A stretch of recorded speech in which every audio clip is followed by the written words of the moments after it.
Hi friends, good morning. Today cabbage fry చేద్దాం. ముందుగా క్యాబేజీని ముక్కలుగా తరుముకుని ఆ కట్ చేసుకున్న ముక్కలకి ఉప్పు, కారం, పసుపు, కార్న్ఫ్లోర్, శనగపిండి కలిపి ఇలా ముద్దగా చిక్కగా కలుపుకుందాం. బాగా కలుపుకుని ఒక 5 నిమిషాలు ఉంచుకోవాలి ఖచ్చితంగా. 5 నిమిషాలు మళ్ళీ ఎక్కువసేపు ఉంచకూడదు. ఎక్కువసేపు ఉంటే నుంచి వాటర్లా వచ్చేసి మళ్ళీ ఇది పేస్ట్ అయిపోతుంది. సో ఇవి కలుపుకుని ఒక 5 నిమిషాలు ఉంచుకుందాం. 5 నిమిషాల తర్వాత కలుపుకున్న తర్వాత ఒక బాండీ పెట్టుకుని అందులో ఆయిల్ వేసుకుని, ఆయిల్ మరిగిన తర్వాత ఇది మనం పిసుకుని వేసుకున్నాం కదా, ఆ క్యాబేజీ అలాగా పొడిలాగా అందులో వేసుకోవడమే ఫ్రెండ్స్. ఇది వేపిన తర్వాత తీసేసుకోవడం అని అంతే.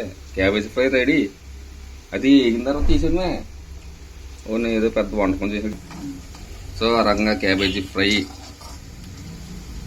హోటల్స్లో క్యాబేజీ ఫ్రై ఇలాగ చేస్తారనమాట. ఒకసారి హోటల్ స్టైల్ ట్రై చేద్దాం. ఈ రోజు ఇలా ట్రై చేసాం, మరి చూద్దాం మన వస్తుంది.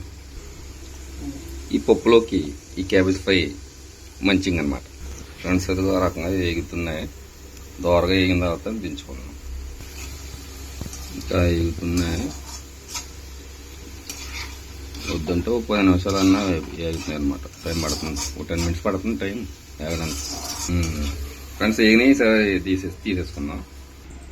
సో వేగాయి తీసుకున్నాం. ఇప్పుడు కరివేపాకు పచ్చిమిరకాయలు ఫ్రై చేసుకుని పైన గార్నిష్ చేసుకున్నాం సార్. చూసి చెప్తాను తిని ఎలా ఉందో. సో దీని మీద కరివేపాకు పచ్చిమిరకాయలు గార్నిష్ చేసుకున్నాం ఫ్రెండ్స్. అండ్ ఈరోజు ఇది పప్పు టమాటా, దీనికి కాంబినేషన్ మంచికి క్యాబేజీ ఫ్రై చేసాం అనమాట. దీని మీద ఇప్పుడు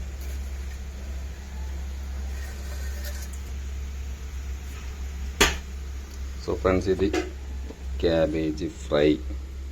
చూద్దాం మరి తిని ఎలా ఉందో. నువ్వు చెప్పు, తీసుకో తిని చూడు బాబు ఎలా ఉందో చెప్పు.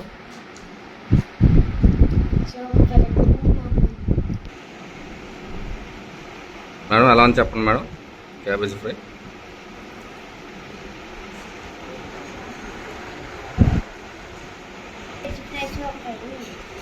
బాగుందా?